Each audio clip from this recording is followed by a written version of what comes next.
मी पण पहिल्यांदा गणपतीपुळे मंदिरला जाऊन हीच चूक केली होती. फक्त दर्शन घेऊन परत येऊ नका. हा 2 दिवसांचा परफेक्ट प्लॅन फॉलो करा आणि खरा कोकण अनुभवा. सुरुवात करा बाप्पाच्या दर्शनाने गणपतीपुळे येथे.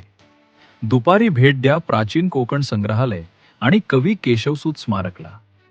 त्यानंतर जा जयविनायक मंदिर आणि एक्सप्लोर करा भव्य जयगड किल्ला.